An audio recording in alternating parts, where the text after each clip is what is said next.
সহিংসতা এড়িয়ে চলার জন্য নেতাকর্মীদেরকে বলেছি ধৈর্য ধারণ করতে। কথায় নয়, আমরা কাজে বিশ্বাসী। তিনি যদি কোনো প্রমাণ দিতে পারে তাহলে আমরা চ্যালেঞ্জ করে বলছি, সেই প্রমাণের পরিপ্রেক্ষিতে আমরা যথোপযুক্ত উত্তর দেওয়ার জন্য প্রস্তুত আছি।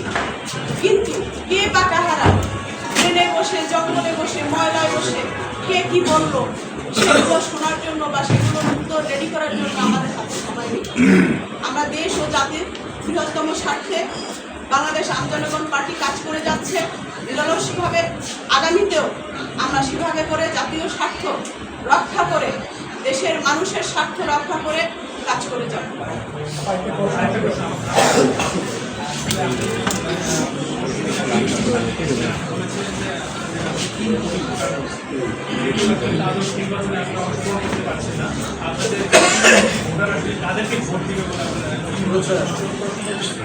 আমাদের কাগজপত্র অনুযায়ী এ যাবৎ প্রায় দালিলিকভাবে আপনাকে প্রমাণ দিতে পারবো 25,500 সদস্য আমার বাংলাদেশ আন্দোলন পার্টিতে রয়েছে।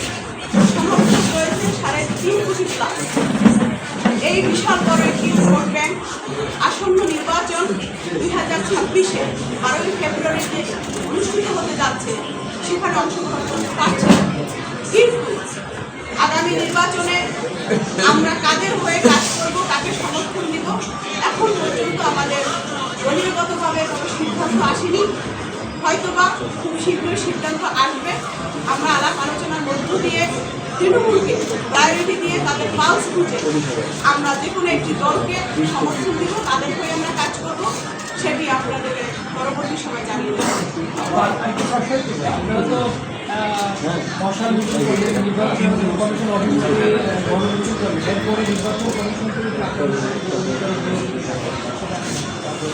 আমরা যদি তাদের পক্ষ থেকে কোনো ধরনের আশ্বাস পেতাম, এই উদ্বুদ্ধ পরিস্থিতিতে বর্তমান বাংলাদেশের যে নির্বাচনী আমেজ, তার মধ্যে আপনাদের সাথে জরুরি সংবাদ সম্মেলনের আয়োজন আমরা করতাম না।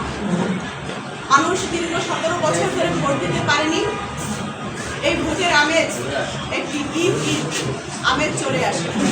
সেখানে আমাদের এই দুরবস্থা, আমাদের এই বর্তমান পরিস্থিতিতে কোনো ধরনের তারা আমাদের সাথে সদ্ব্যবহার করেনি, যোগাযোগ করেনি, সুরাহার জন্য ন্যূনতম কোনো প্রকার তারা রিয়াজে মেনটেন করেনি।